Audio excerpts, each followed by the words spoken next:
Bonjour à toutes et à tous et merci d'avoir pris 30 minutes pour qu'on puisse discuter ensemble aujourd'hui. Avant qu'on démarre, je veux juste faire un petit check technique avec vous, avec ceux et celles qui sont présents. Est-ce que vous pourriez me mettre dans le chat que vous m'entendez bien et que vous me voyez bien? Bonjour, je vois qu'il y a Christelle et Olivier. Bonjour à vous deux.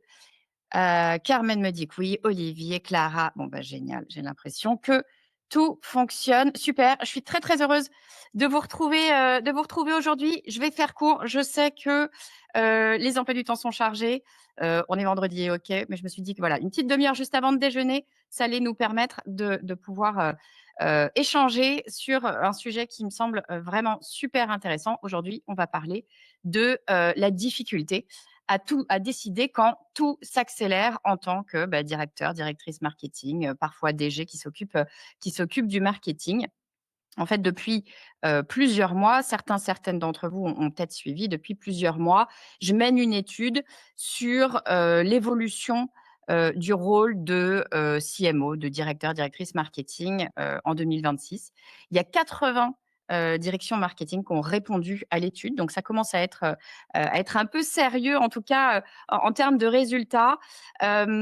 Des entreprises très, très différentes. Il y avait des PME, 37, presque 40% de PME, des ETI, 14%, des startups et les grands groupes, près d'un quart de startups, un quart de grands groupes. Des budgets aussi, évidemment, compte tenu de la typologie d'entreprise, très différents. On a près d'un tiers des entreprises qui ont moins de 50 K de budget marketing. On a un autre tiers à peu près qui est entre 200 K et 1 million. Et puis, on a un quart qui a plus d'1 million. Donc, on a vraiment le grand écart en termes de budget. Évidemment, on a des équipes toutes petites où il y a peut-être 2 personnes. On a des équipes marketing où il y a 30 personnes. Mais il y a une chose qui m'a frappée immédiatement en analysant les réponses, c'est que malgré la diversité des profils, eh ben, les tensions sont assez similaires. On a des CMO, des directions marketing qui ne manquent pas d'idées, mais qui manquent finalement d'espace pour pouvoir décider. En gros, c'est ce que je vous propose qu'on regarde ensemble aujourd'hui, ce midi, ce matin, avec l'analyse, pardon, de cette étude. Alors pourquoi est-ce que j'ai lancé cette étude? Certains peut-être me connaissent un peu. Chaque semaine, j'échange, je discute avec des DG, des directeurs, des directrices marketing. Il y a une chose qui revient à peu près systématiquement dans la discussion, c'est que le rôle du marketing évolue. Il y a une pression qui est permanente. Il y a une accélération des décisions. Il y a une vraie, évidemment, transformation technologique avec l'IA, c'est pas une surprise. Il y a un rôle du marketing qui finalement est de plus en plus stratégique, mais qui est quand même assez perturbé. Heu, mais il y a quand même une question qui restait un peu sans réponse, en tout cas pour moi, et c'est pour ça que j'ai fait cette étude, c'est d'abord pour moi, pour tout vous dire, c'est qu'est-ce que vivent vraiment les directions marketing aujourd'hui? Alors, avant de rentrer dans les résultats, je vous donne quand même quelques mots, pour vous expliquer qui je suis. Il y a peut-être certains d'entre vous qui ne me connaissent pas, et pourquoi j'ai lancé cette étude. Donc je suis Estelle Ballot. J'ai passé, plus de 20 ans dans des directions marketing, notamment chez Microsoft, chez Ogilvy, chez Altadis. J'y ai dirigé des marques, pardon, si je commence à perdre ma voix, ça va pas aller. Et j'ai dirigé du marketing de marque, vraiment principalement, développer des marques. Et puis mon dernier poste, c'était chez Microsoft. J'étais responsable du site e-commerce pro de Microsoft. Depuis 7 ans, je viens de fêter l'anniversaire, je l'ai oublié, c'était la semaine dernière. Depuis 7 ans, j'anime le podcast du marketing, qui est aujourd'hui le podcast numéro 1 en France, avec, je suis très fière, plus de 2 millions d'écoutes. J'accompagne aussi des dirigeants, des directions marketing à structurer leur marketing, à simplifier leur marketing, à prioriser et surtout à prendre des décisions. Et puis chaque semaine, de fait, j'échange avec des CMO, des dirigeants, des responsables marketing, et au fil des conversations, j'ai vu émerger une tension qui est très forte. Le rôle de CMO, il devient plus stratégique, mais aussi plus exposé. Donc j'ai voulu un petit peu aller au-delà, des conversations juste one-one que je peux avoir et objectiver, un petit peu ce que vivent les directions marketing aujourd'hui. C'est l'objectif, de cette étude CMO 2026. Je l'ai appelée CMO 2026 parce que qui sait, peut-être que je la ferai, tous les ans, on verra. Première insight qui ressort de cette étude, le rôle de CMO, de directeur, directrice marketing, est entré dans une phase d'accélération permanente. Qu'est-ce que je veux dire par une phase d'accélération permanente? Eh ben, à la question, aujourd'hui, dans votre rôle de CMO, de direction marketing, diriez-vous que vous êtes plutôt en adaptation permanente, sous tension régulière, en mise en question, en pleine maîtrise? On a 66 des répondants qui nous disent qu'ils sont en adaptation permanente. En gros, on a, 9 directions marketing sur 10 qui vivent, un rôle qui est instable, ou qui est sous tension. Donc, qu'est-ce que ça veut dire tout ça? Ça veut dire que le métier, littéralement, n'est plus stabilisé. On s'adapte en permanence, à plein de choses. On va s'adapter à l'évolution des canaux, on va s'adapter, évidemment à la transformation technologique, à l'IA, à la pression, sur la performance qui est de plus en plus présente et puis parfois aussi aux attentes, du COMEX. En fait, dans les échanges, dans les éléments, pardon, qui ont le plus changé, dans le rôle de CMO, quand je leur demande, quand je vous demande, parce que vous avez peut-être répondu à l'étude, ce qui a changé le plus dans les 2 dernières années, ce qui revient en premier, c'est la vitesse des décisions à prendre et le niveau d'exigence sur les résultats. Dans les verbatims, ce qui va se ressortir, on va parler de, la rapidité, des changements à engager.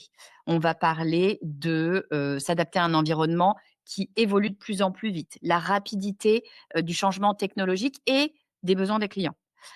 Donc c'est pas seulement une transformation du marketing, en fait, c'est une transformation du rythme, littéralement, de décision. Alors j'ai envie de vous proposer, un petit test à faire, ici entre nous. Alors attendez, il faut que je fasse bien les choses. J'ai préparé, mais je sais évidemment plus où c'est. Bougez pas, j'arrive. J'ai préparé un petit questionnaire, hein, si on peut appeler ça comme ça. Share, voilà. Normalement, vous devez le voir maintenant à, l'écran. Heu, L'idée ici, c'est, de répondre à une question.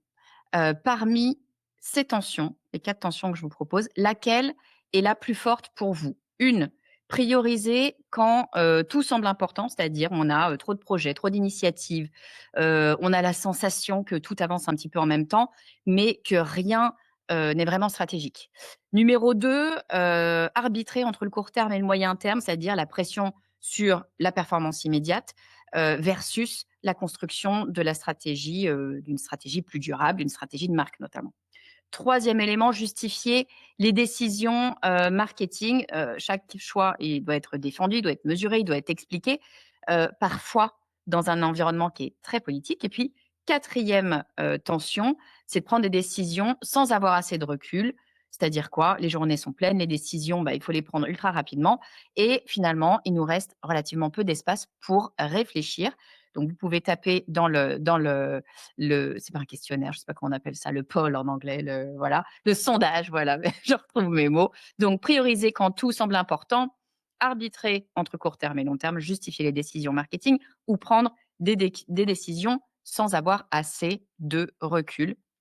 Je vous laisse le temps de répondre. J'ai, presque tout le monde a répondu. J'ai 16 réponses, 17 sur aujourd'hui on est 24 ensemble. J'ai l'impression qu'on arrive à une espèce, de consensus, peut-être un petit peu plus sur prioriser quand tout semble important. Mais en tout cas, ce que je vois, c'est que ces 4 tensions-là, elles sont, vraiment présentes, de façon plus ou moins équitable. Heu Trouver, décider, arbitrer, c'est véritablement, le sujet actuellement. Alors attendez, je sors de mon questionnaire pour arriver sur la slide suivante. La slide suivante, c'est notre insight numéro 2. Quand on parle de transformation marketing, bah, souvent on va venir parler d'outils, on va parler de data, on va parler d'IA, on va parler, d'automatisation. Mais alors ce que montre l'étude, c'est que le sujet, en fait, c'est pas nécessairement l'outil. Le sujet, c'est la décision, justement, ce qu'on vient de voir, tous ensemble avec mon petit sondage.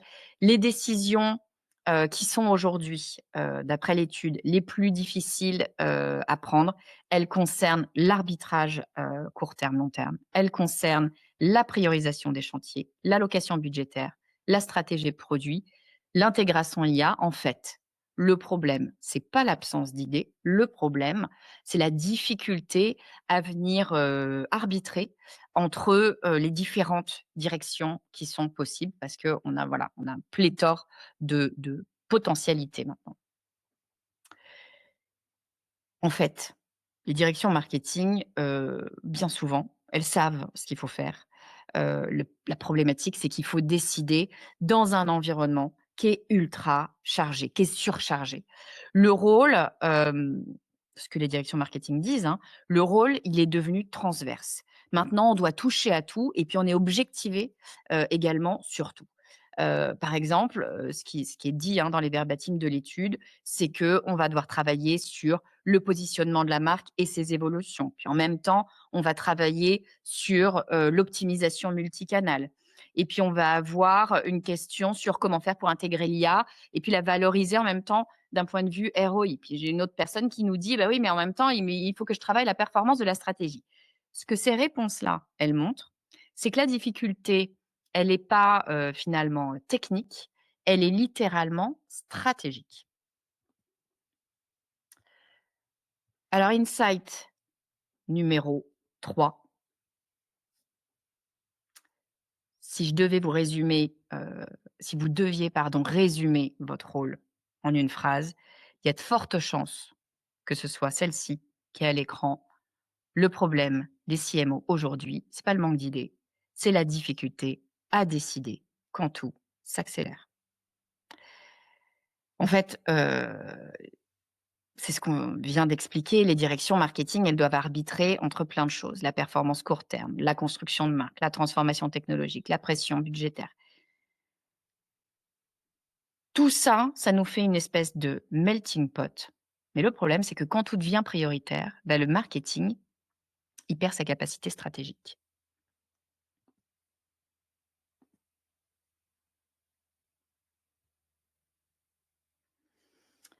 Quatrième insight, le rôle, je le disais tout à l'heure, il devient plus transverse, mais il devient aussi plus solitaire. Alors, qu'est-ce que je veux dire par là? Bah, à la question: «Vous arrive-t-il de vous sentir seul, face à certaines décisions?» On a 92, c'est énorme, 92 des répondants qui disent: «Oui, au moins parfois». C'est presque la moitié, si vous regardez le graphe, on a presque la moitié qui répondent souvent. Ce chiffre-là, il est extrêmement fort parce que le rôle devient stratégique. Plus il devient stratégique, plus les décisions, évidemment, elles deviennent sensibles et donc plus l'espace de discussion, il se réduit. Ce que disent les répondants, c'est des choses du type, «J'ai de la pression, sur mes résultats immédiats», et bien souvent, ce qui est ce qui est assez problématique, je trouve, j'ai, des doutes du COMEX sur l'impact du marketing. Autrement dit, pardon, je passe à la slide. Autrement dit, les CMO, les directions marketing, elles doivent souvent défendre des décisions dans un environnement qui se veut de plus en plus politique.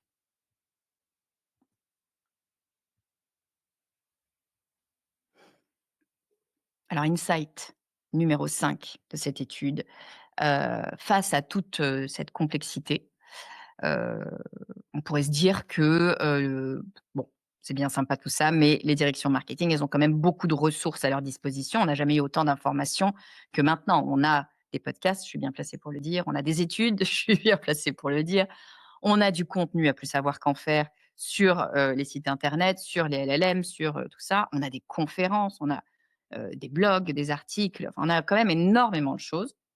Sauf que, la ressource, qui est rare aujourd'hui, en tout cas pour les directions marketing, c'est pas l'information. Clairement, elle est pas rare, c'est le recul. Alors qu'est-ce que je veux dire par là? Eh ben, quand on pose la question, les contenus qui sont disponibles en termes de marketing aujourd'hui, est-ce qu'ils sont adaptés pour vous? On a près d'un CMO, d'un directeur marketing sur 2 qui nous dit qu'ils sont trop génériques. En fait, ce que les directions marketing, nous disent avec ça, c'est qu'il y a un décalage entre les contenus marketing qui nous sont proposés, qui sont disponibles et la complexité réelle, des décisions qu'on a à prendre. Finalement, quand on regarde tout ça, ça matche pas ensemble. En fait, les directions marketing, bah, on l'a dit, c'est pas plus d'informations, qu'elles cherchent, c'est pas plus d'informations dont elles ont besoin. Ce qu'elles cherchent, c'est plus de recul stratégique. Quand on leur demande, ce qui ferait la différence, pour avoir un contenu vraiment plus intéressant, ce qu'elles veulent, ce qu'elles disent qu'elles veulent, c'est, des retours d'expérience avec la réalité des difficultés, donc pas de langue de bois. C'est, des décisions, des discussions stratégiques qui sont confidentielles, parce qu'on ne sait plus vers qui se tourner, comment parler, comment s'exprimer d'un point de vue marketing au sein de l'entreprise. C'est du temps pour prendre du recul et je l'ai mis parce que je trouvais que c'était très, très clair. C'était du zéro bullshit.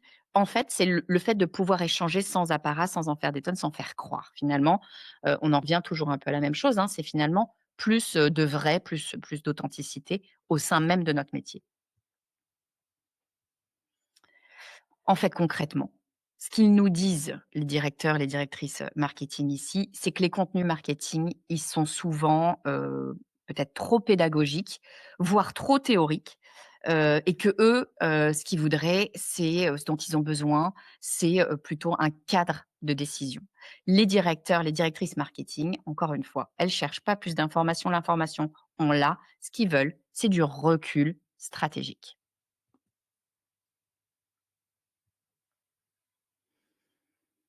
Alors, si je devais résumer finalement cette étude en une phrase, ce serait le rôle du CMO, il devient, plus stratégique, mais il devient aussi plus fragile. En fait, il est plus stratégique parce que le marketing, clairement, il est central, hein, dans la croissance de l'entreprise, mais il est aussi plus fragile parce que, bah, on a une pression sur les résultats et sur les décisions, sur les prises de décision qui est littéralement immense. Et dans ce contexte, avec tout ça, bah, si on se pose la question de la compétence clé, dont on va avoir besoin pour 2026, puis pour les années à venir, hein, d'ailleurs, et ben, la compétence clé, c'est la capacité à arbitrer parce que, bah, on l'a dit, le marketing devient plus stratégique, il devient aussi plus transverse, il devient de fait plus politique et donc, et bah, la capacité à prioriser sous pression, ça devient, un élément absolument central. Le problème, on l'a dit, c'est pas l'information, la ressource rare, c'est le recul stratégique. Ce dont on a besoin, bah, c'est d'un espace pour challenger, nos décisions, pour venir clarifier les priorités, ça c'est quand même absolument essentiel et puis pour arbitrer avant d'agir. Voilà comment je vous conclurai ça, mais avant qu'on termine, j'ai une question, à vous poser. Heu, hop, je la mets là. J'ai une question à vous poser. Quelle est aujourd'hui, la décision marketing la plus difficile que vous devez prendre dans les 3 prochains mois? Je vous propose de prenez juste 5 secondes, hein, pour y réfléchir. Alors, si cette décision pour vous, elle est claire, vous avez déjà un peu toutes les réponses, très clairement, j'espère que ce webinaire, il est court, hein, j'espère que ces 20 minutes, passées ensemble, elles vous auront permis de prendre un petit peu de recul. Et puis en revanche, si cette décision, elle est encore, un peu floue, si, vous n'arrivez pas forcément, à vous décider entre plusieurs directions, bah, souvent c'est le signe qu'un regard extérieur, peut être utile. Hem, Ça, c'est précisément, en fait, à ces moments-là que j'interviens auprès des directions générales, et des directions marketing, avec qui je travaille, avec ce que j'appelle le sprint marketing. Le sprint marketing, qu'est-ce que c'est? C'est des formats courts pour venir clarifier les arbitrages et puis sécuriser, les décisions importantes. Donc si vous voulez, en discuter, hop, je mets le lien dans le chat, c'est le lien de mon agenda. enfin, c'est le lien qui vous explique ce que c'est que ce sprint marketing. Vous pouvez prendre rendez-vous directement. Je vous expliquerai ce que c'est que cette méthode, comment elle permet de clarifier, de prioriser et puis de prendre les bonnes décisions, surtout rapidement. Et puis si ça vous intéresse pas, il y a aucun souci, bien sûr. Je vous enverrai les résultats de l'étude synthétisée complète dans les prochains jours. Je suis juste en train de la finaliser. J'espère que ce temps passé ensemble vous aura été utile, que notamment, cette prise de recul, est intéressante pour vous. Je regarde dans le chat s'il y a des questions, n'hésitez pas d'ailleurs, hein, je suis là, on a 10 minutes encore si vous le souhaitez avec grand plaisir. Peut-être que vous pouvez me dire d'ailleurs dans le chat si vous vous y retrouvez vous dans cette étude, si, vous aussi vous avez ce sentiment que la prise de recul, est un élément important, nécessaire et pas forcément difficile, que la prise de décision devient plus intense, plus poussée, parce que les arbitrages sont extrêmement complexes et qu'il y a une pression accrue de plus en plus sur le marketing. N'hésitez pas évidemment à me faire part également de vos expériences à vous. Je pense que voilà, c'est toujours intéressant pour l'ensemble j'allais dire la communauté. Je ne suis pas sûre qu'on puisse parler de communauté là aujourd'hui, mais en tout cas voilà, moi je trouvais ça ultra important d'aller se poser sur notre métier, sur notre façon de travailler notre métier, de travailler le marketing, sur voir aussi si ce qu'on gère, ce qu'on ressent, ce qu'on vit au quotidien d'autres responsables marketing le vivent aussi. Ce que j'ai vu moi avec cette étude, c'est que véritablement les tensions sont communes, les problématiques sont communes, qu'on soit une PME, voire une TPE ou qu'on soit un grand groupe. Et ça, j'ai trouvé ça particulièrement surprenant. Pour tout vous dire, je m'attendais à ce qu'il y ait vraiment une espèce de grand écart entre les 2 et la réalité, c'est que non. C'est que ce qui est ultra prégnant, c'est que les choses changent, qu'elles changent vite et que du coup, ça nous met encore plus de pression. L'IA, vient apporter, évidemment plein de choses ultra, positives, mais finalement pour nous, marketing à l'heure actuelle, bien souvent pardon, ça vient, créer encore plus de troubles parce qu'on attend, de nous plus de résultats plus rapidement avec moins de coûts, alors que nous, on est encore en train d'intégrer, de comprendre, cette IA. Je lis le commentaire de Benoît: «Les arbitrages sont compliqués à faire entre résultats immédiats, cycle de vente qui s'accélère et marketing stratégique». C'est exactement ça. C'est véritablement, à un moment donné, tout s'accélère, tout va plus vite, mais on a toujours des décisions, à prendre et on a ce besoin de retour sur investissement immédiat. Quand on fait une campagne, tout de suite, on va nous demander, bien sûr et c'est logique, de venir justifier nos investissements et de pouvoir montrer l'impact immédiat. Sauf que d'un autre côté, il y a quand même le marketing stratégique, notamment la marque, à développer. On sait c'est sur le long terme, et de faire comprendre bien souvent, aux comex que, on doit continuer à investir sur la marque parce que si on le fait pas à moyen, long terme, mais même à moyen terme, hein, on n'aura plus de résultats immédiats parce que évidemment, tout se construit sur la marque. Des cycles de vente qui s'accélèrent. Alors ça dépend des marchés bien sûr, hein, mais bien évidemment que, avec l'IA, avec l'insécurité de plein de choses alors l'insécurité vient, parfois faire un peu l'effet inverse. Là, on est, je ne vous le cache pas, d'un point de vue, politique, économique, dans une période un petit peu, probablement assez particulière, assez charnière. Mais enfin, finalement, si on regarde les 10 dernières, années, voire les 20 dernières années, on a passé notre temps à aller, à être dans des périodes, comme ça compliquées. Il y a 5 ans, je rappelle qu'on était, coincés sous covid. Donc finalement, peut-être que c'est la façon de faire maintenant qu'il faut s'y habituer avec cette accélération, des changements de façon globale et notamment des changements en marketing, avec l'IA. Donc effectivement, une pression accrue sur les prises de décision et savoir prendre les bonnes décisions. Écoutez, s'il y a pas d'autres questions, s'il y a pas d'autres partages spécifiques, j'espère que, ce webinaire vous aura été utile. J'ai essayé de faire le plus concis, possible. Je vous enverrai, la présentation. Je suis en train de finaliser une présentation, voilà, un PDF, détaillé avec tous les résultats. Vous pourrez plonger dedans, si vous le voulez. N'hésitez pas, à me contacter si vous voulez en savoir plus sur le sprint marketing. Encore une fois, c'est une méthodologie que j'ai mis en place pour aller vite, pour faire simple, pour clarifier, pour prioriser, pour prendre les bonnes décisions. Ça prend très peu de temps. L'idée, c'est de vous prendre que quelques heures de votre temps. Moi, je travaille voilà, en back office. Mais l'idée, c'est de venir vous proposer, un mapping de votre marketing, de ce que vous avez à faire et de quels sont les chantiers à mettre en place et ou à travailler, en priorité. Si vous êtes coincé sur, cet élément-là, le sprint marketing clairement pourra vous être utile. Voilà, je suis vraiment contente d'avoir pu, faire, ce webinaire. En tout cas, cette étude, moi, m'a passionnée. J'espère que ça vous a intéressé et puis écoutez, bah, je vous dis, à très vite, pour un autre webinaire. Si ça vous plaît d'ailleurs, dites-le moi, j'en ferai d'autres, ça fait longtemps que j'en ai pas fait. Heu mais avec plaisir pour en mettre en place, de nouveaux. Je vous dis à très bientôt.